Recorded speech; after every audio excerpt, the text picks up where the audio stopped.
Right now, we are in a quarry in the western part of Sweden.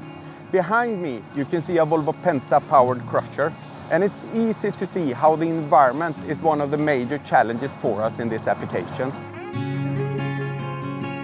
In order to handle this environment, we've been working within several areas, all the way from power density, serviceability, and the options the engine can be specified with. One of these options are the shrink mesh wiring harness. Everything to increase the resistance to dust and shaving, boost uptime, minimize downtime, and increase the profitability for the end customer. And here we are by the machine.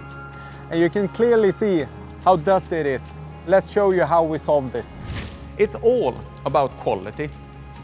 This solution is not suitable for heavy-duty off-road applications. We don't even offer this solution anymore. We have two levels of wiring harnesses. One, perfectly suitable for material handlers, for instance.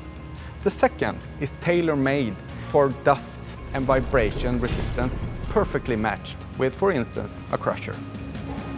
The many options provided with the engines is only one of the benefits with the new Volvo Penta Stage 5 range.